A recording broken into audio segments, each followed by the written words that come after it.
Now let us see question number 9 of worksheet 2. The numerator and denominator of a rational number are in ratio 3:4.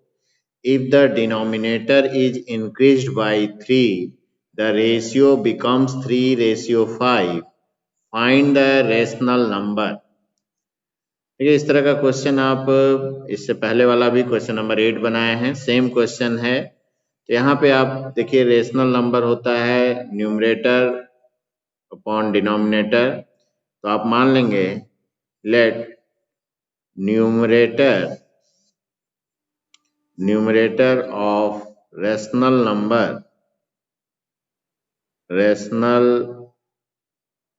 Number भी, देखिए numerator और denominator का ratio दिया 3:4। तो numerator of rational number को हम मान लिए 3x रेशियो में जब भी देता है, और डिनोमिनेटर को 4x। तो denominator of rational number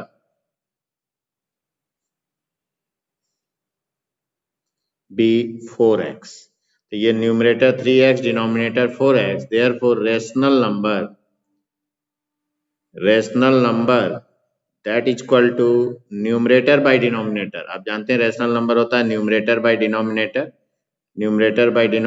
here numerator is 3x and denominator is 4x, तो 3x by 4x। तो देखिए बच्चे यहाँ क्या करते हैं, x काट देते हैं और 3/4 कर देते हैं, ये रॉन्ग हो जाता है। ऐसे नहीं करना है। अभी आपने माना है कि 3x और 4x है तो यही रहेगा। उसके बाद देखिए क्या कह रहा है, अकॉर्डिंग टू क्वेश्चन के हिसाब से क्या है, पहले लिख लिया करिए कि न्यूमरेटर बाय डिनोमिनेटर क्या है, ये हमारा रेशनल नंबर है। अब देखिए क्या कह रहा है करने को, वो कर लेते हैं। ये कह रहा है if the denominator is increased by 3। Question में कह रहा है देखिए if the denominator is increased by 3 the ratio becomes 3:5। कह रहा है डिनोमिनेटर को 3 इंक्रीज कर दिया जाए। न्यूमरेटर में कुछ करने को नहीं बोल रहा है, पिछले क्वेश्चन में न्यूमरेटर में बोल रहा था, यहाँ केवल डिनोमिनेटर में कह रहा है कि if denominator is increased by 3, तो डिनोमिनेटर को 3 से इंक्रीज करना मतलब +3, increase by 3 the ratio becomes 3:5 मतलब 3/5। ये आपका रेशियो आ गया 3/5।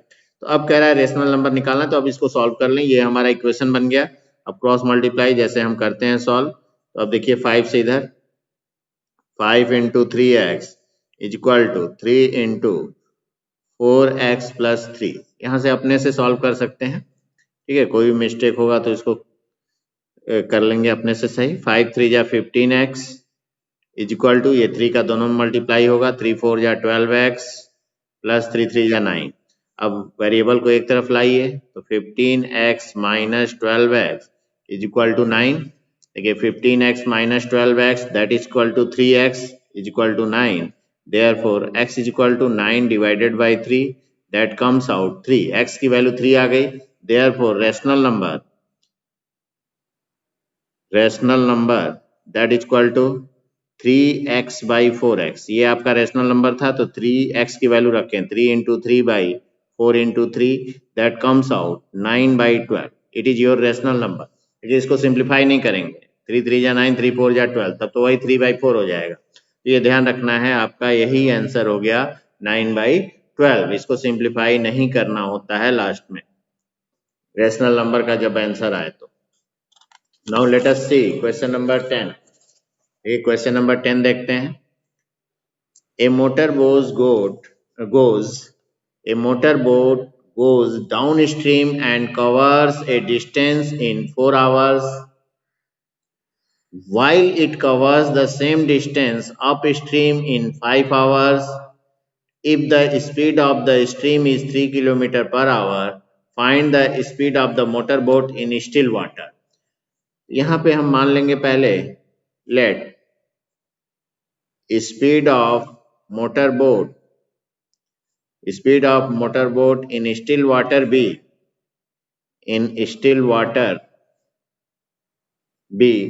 x km/h। ये हमने मान लिया कि मोटर बोट का स्पीड स्टिल वाटर ठहरे हुए पानी में x km/h। अब यहाँ पे डाउन स्ट्रीम और अप स्ट्रीम की बात हो रही है, तो हम जब भी ऐसा क्वेश्चन हो तो तुरंत निकाल लें speed of motor boat in down stream. Down stream देखिए, डाउन स्ट्रीम में मोटर बोट का स्पीड क्या होगा।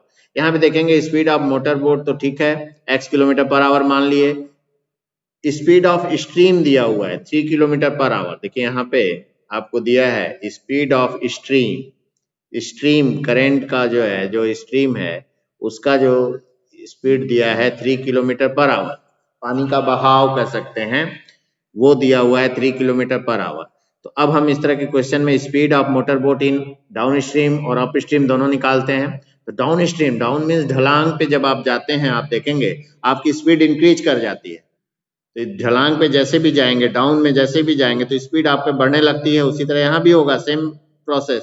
जब भी डाउन स्ट्रीम मीन्स यहाँ करंट जो फ्लो कर रहा है, जो धारा का प्रवाह है, उसी डायरेक्शन में अगर जो है मोटर बोट जा रहा है तो जो धारे का प्रवाह है, जो पानी का बहाव है, वो धक्का देगा, स्पीड को इंक्रीज करेगा। तो यहाँ पे स्पीड ऑफ मोटर बोट क्या हो जाएगी, इंक्रीज हो जाएगी। तो ये हो जाएगा x + 3 किलोमीटर पर आवर। ये speed of motor boat in down stream में प्लस हो जाता है। इसी तरह से स्पीड ऑफ मोटर बोट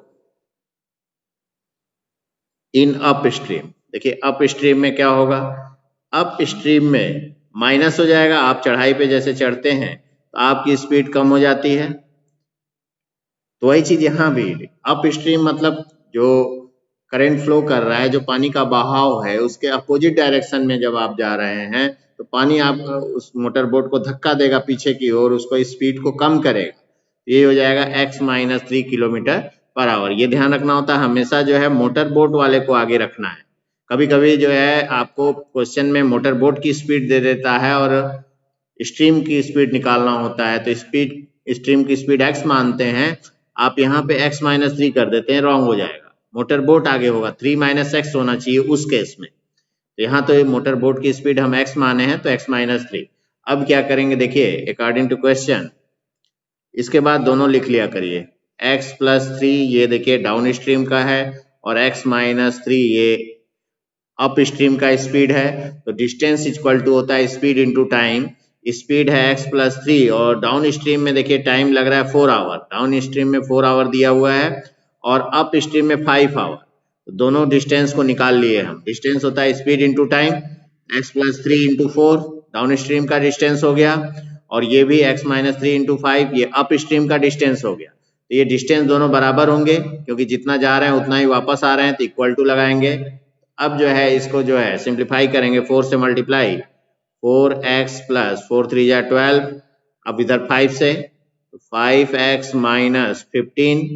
अब x को एक तरफ लाइए, सॉल्व करते हैं तो 4x - 5x = 15।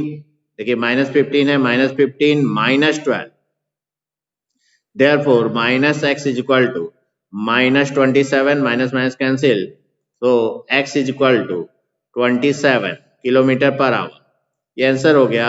आंसर हो गया speed of the motor boat in still water be 27 kilometre per hour. It is your answer. Now let us see question number 11. Question number 11 is the same as the question number 10. A steamer going downstream in a river covers the distance between two towns in 15 hours. Coming back upstream, it covers this distance in 20 hours. The speed of the water is 3 km per hour. Find the distance between two towns. तो यहाँ पे भी देखिए speed of water is given. Speed of water that is 3 km per hour. और steamer की speed को x मान लें आप। Late speed of steamer in still water, in still means ठहरे हुए पानी में, स्टिल वाटर भी x किलोमीटर पर आवर। ठीक है, तो इसमें भी आप speed in down stream, speed in up stream तुरंत मान लेंगे। सेम एकदम बनाना है आपको। Speed of steamer in down stream, देखिए डाउन स्ट्रीम में स्पीड स्टीमर की क्या हो जाएगी, x + 3। आपको बताया है डाउन में जो है प्लस हो जाएगा, समझा चुके हैं पिछले क्वेश्चन में। इसी तरह से speed of steamer in upstream, upstream में स्टीमर की स्पीड क्या हो जाएगी, माइनस हो जाएगी, और स्पीड ऑफ स्टीमर पहले रखना है, ये ध्यान रखेंगे। वाटर का स्पीड कम होगा, बाद में रखेंगे, x minus 3 kilometre per hour. Now according to question, अब आप अकॉर्डिंग टू क्वेश्चन दोनों को रख लें। देखिए x प्लस 3 ये स्पीड डाउन स्ट्रीम का है और x माइनस 3 अप स्ट्रीम का है, तो डिस्टेंस को इक्वेट करना है। तो स्पीड इंटू टाइम, टाइम देखिए डाउन स्ट्रीम में टाइम लग रहा है 15 आवर्स और अप स्ट्रीम में 20 आवर्स लग रहा है। तो अप स्ट्रीम में 20 से मल्टीप्लाई कर लेंगे, डाउन में स्ट्रीम में 15 से मल्टीप्लाई करेंगे, तो ये डाउन स्ट्रीम में डिस्टेंस हो जाएगा कवर्ड, और ये distance covered in up stream. चाहे तो अलग अलग निकाल लें आप, पहले distance covered in down stream, distance covered in up stream, फिर इक्वेट करें, या डायरेक्ट यहाँ पे भी कर सकते हैं आप अकॉर्डिंग टू क्वेश्चन लिखकर। x plus 3 into 15 equal to हो जाएगा, क्योंकि जितना डिस्टेंस वो डाउन स्ट्रीम में जा रहा है उतना ही लौट रहा है। अब मल्टीप्लाई करेंगे, दोनों के साथ मल्टीप्लाई होगा। देखिए यहाँ 15x प्लस 15 3 जा 45 इक्वल टू 20 से दोनों में हुआ 20x माइनस 60। अब x को एक तरफ लाइए, जैसे आप सिंप्लीफाई करते हैं वेरिएबल को एक तरफ, तो 15x यहाँ प्लस 20x इधर आएगा minus 20x equal to minus 60 plus 45 इधर आया तो minus 45, that comes out minus 5x equal to minus 105। Minus minus cancel कर दीजिए, so x is equal to, देखिए 105 डिवाइडेड बाय 5, 5 2 जा 10, 5 1 जा, that is 21 kilometer per hour. It is speed of steamer in still water. Now you have to find distance between two towns. So distance is equal to distance between two towns. देखिए दोनों distance town के बीच का distance निकालना है, तो किसी में भी रख दें, चाहे इसमें रख दें चाहे इधर रख दें, दोनों डिस्टेंस है। x प्लस 3 इंटू 15 में x की वैल्यू रख दें, या x माइनस 3 इंटू 20 में x की वैल्यू रख दें, तो हम इसी में रख देते हैं। देखिए x plus 3 into 15 that is 21 plus 3 into 15 is equal to 24 into 15, 15 4 जा 60, 15 2 जा 30 और 6 36, so 360 kilometer. The distance between two towns comes out 360 kilometer. Now let us see question number 12. The question 12 is the distance between two towns is 300 kilometer. Two cars start simultaneously from these towns and move towards each other. The speed of one car is more than the other by 7 km per hour. If the distance between the cars after 2 hours is 34 km, find the speed of the car. यहाँ देखिए the distance between two towns, यहाँ town ए मान लीजिए और town B, इन दोनों के बीच का distance दिया हुआ है 300 kilometre. It is given that distance between two towns, suppose that town A and town B distance is 300 kilometre. कह रहा है two cars start simultaneously from these towns, मान लीजिए एक कार यहाँ से स्टार्ट हुई और एक कार यहाँ से, और टूवर्ड्स ईच अदर, एक दूसरे की ओर, ये इधर की ओर मूव कर रही है, इधर की ओर मूव कर रही है। तो कह रहा है speed of one car is more than the other by 7 kilometre per our, एक कार की स्पीड दूसरे से 7 किलोमीटर पर आवर ज्यादा है। तो आपने मान लिया let speed of first car या one car that is equal to x kilometre per hour, that is speed of one car, and now speed of another car that is equal to 7 kilometer more, means x plus 7 kilometer per hour, that is speed of another car. अब ये कह रहा है 2 घंटे बाद after 2 hours distance between them is 34 kilometre. तो अब कह रहा है 2 घंटे में, तो 2 घंटे में ये कार यहाँ से यहाँ आ गई मान लीजिए, और ये वाली कार यहाँ से यहाँ आ गई। ये मान लीजिए इसका स्पीड x था और इसका x प्लस 7 था, तो 2 घंटे में यहाँ से यहाँ तक आ गई और ये यहाँ से यहाँ तक। अभी इनके बीच में 34 किलोमीटर का गैप है, ठीक है। तो हम पहले दोनों का डिस्टेंस निकाल लें कि 2 घंटे में दोनों कार कितना डिस्टेंस ट्रेवल की। तो आप लिखेंगे distance covered by one car in 2 hour. 2 hours में जो है पहली कार द्वारा कितना डिस्टेंस है, डिस्टेंस इक्वल टू जानते हैं speed into time, x into 2 that is 2x kilometre. Now distance covered by another car, second का भी निकाल लें इसी तरह से, distance covered by another car in 2 hours.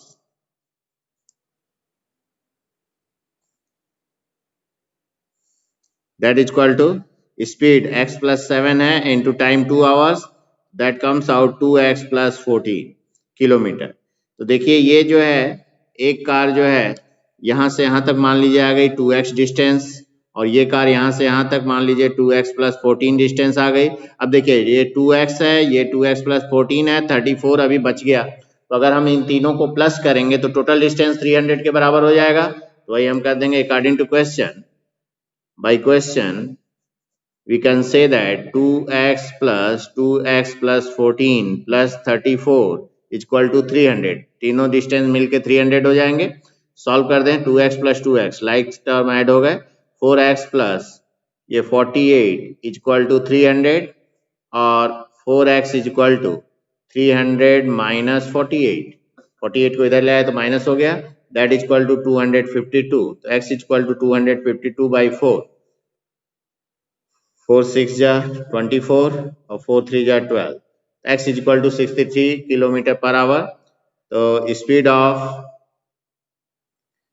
Of one car that is equal to 63 kilometre per hour and speed of another car that is equal to 7 kilometer per hour more, means 63 plus 7 that is 70 kilometer per hour। Speed of one car हो गया 63 kilometre per our and another car भी 70 kilometre per our.